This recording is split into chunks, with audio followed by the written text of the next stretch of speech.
Today's Midday Kentucky Cooking segment brought to you by Creative Kitchen and Bath, where you will always cook in style. Hey everyone, welcome back to Midday Kentucky here with Allison Davis over here at Creative Kitchen and Bath, and I smell a little seafood coming along in this recipe today. Yes. What we call prawns, you call shrimp. Yep, that's right. Talk to me about it. Shrimp on the Barbie. I know. No, we're not doing that today. Oh no. Can we not go down that road? Can we not refer to Outback ever again? Well, no, when it was a very, Australia. I know. I'll just tell you the background. It was a very famous movie star. Well, he wasn't a movie star in Australia. A guy called Paul Hogan, Crocodile Dundee. Yep. And Australian tourism created this ad for Americans to come to Australia, and it was played in America, and it was put another shrimp on the Barbie. Come on over, buddy. Yeah. Do you know what I mean? Come on over, mate, or something along those lines. Something like that, yeah. Anyway, it started to play in Australia just as a little bit of a joke because it was very successful. But no one in Australia knew what a shrimp was because we call them prawns. Yeah. And it just doesn't have the same ring, does it? Not at all. Well, anyways, we're going to take our prawns and we're going to make some prawn cakes, or in America we'll call them shrimp cakes. Shrimp cakes, yeah. A bit like a crab cake. Just like a crab cake. Okay. But we're going to. I've never had that. We're going to. I know it's a kind of a. I feel like I've got a great kind of combination here. Okay, it's going to come together really well. So we're going to take the shrimp, and basically we're going to make like a paste in the food processor. So we take shrimp. You don't have to do it just yet because I've got a few other things we're going to add to it, and we can do it all at once. I love garlic. Me too. Garlic makes everything better. So we're going to add a little garlic, and I've got some chives. Nice. So if you didn't have chives, you could go with green onions, or you could even add some shallots or something diced up in there. Can I say something? I'm back cooking, everyone. Yes, we're so glad to have Troy back in the kitchen. Or what about ginger? yeah, you could add ginger into that. You could take this a lot of different directions. Listen to me. So I've got a little bit of paprika. Still not ready? No, a little bit of paprika going in here. You could spice it up too if you wanted to go like the southwestern route. You could go chili powder, or chili, ginger, and honey. Exactly. Or lime. Or you could go more Asian route with the ginger, and cilantro, etc. So I'm adding a little salt and pepper for seasoning. So this is more of an Indian type of chili.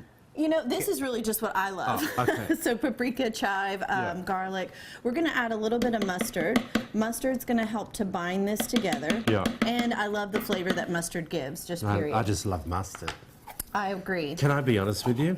Sometimes I make toast and just put the mustard on it. I don't blame you. I just love Dijon mustard. And Grey Poupon instead of butter, just the mustard. I like it. I love it. All right, so 1 egg, and the egg also is going to help to kind of bind this up. A tad bit of lemon juice, because lemon and seafood is just... Hey, where's your bottle of lemon gone? Well, I have, I had a lemon, so I'm going to use some fresh lemon. I love this little gadget. We actually have it in the store. I get it all Catches everywhere. The seeds and the pulp, and you get a little bit of that But ever since you told us all about the bottle of lime and lemon juice... It's a very convenient trick. Kroger called me and they said, Troy, no one buys whole lemons anymore. Stop talking about the bottled lemon juice. All right, so since we added the egg into here, I'm going to add a little bit of almond flour, and that's going to help it kind of come together. Can we paste it? So that is everything. Yes, so we're going to paste it. So just pulse that until we get the shrimp nice and smooth. Right? So it all comes together. Pulsing is... Yep, that's it. Not like that. Yeah, that's good. Oh. Okay. You should be good. Oh. All right, so that was quick. Yeah, easy to go. Ooh. So I have in this plate some additional almond flour that I seasoned with salt and pepper, and I have gloves, and I recommend gloves because I it's want a to show tad everyone messy. at home what it looks like to begin with. Yeah, not that it doesn't look very pretty, exciting. Not that pretty right now, but You put that in here. I'll show you when we get the shrimp paste together. We're going to take it and kind of roll it in this almond flour. Oh. Okay.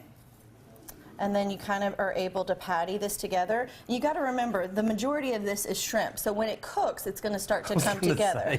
So I've got a hot very runny. pan, and we're going to go like this. If it's a little, to me, it's a little bit wet than I normally like. So if it's a little wet, just add a little more almond flour, and it'll keep coming together. Yep. Right. So we're going to let this sit in the pan. I've got a tad bit of coconut oil, and you watch as it comes together. You don't want to add too much because you want the shrimp to stand out. And we do recommend, of course, that you use gloves. Yes, gloves for sure. Hey. So these are going to brown up. We're going to flip them, and then they're ready to go. Good. I'm going to let you keep doing that. I'm going to tell everyone where to find the recipe. Head over to wtvq.com/midday recipes, everyone. Of course, you can also see Allison on her website at wildtimecooking.com, and also Allison on Instagram at Chef Allison Davis. Yep. We'll be right back after this short break, everyone.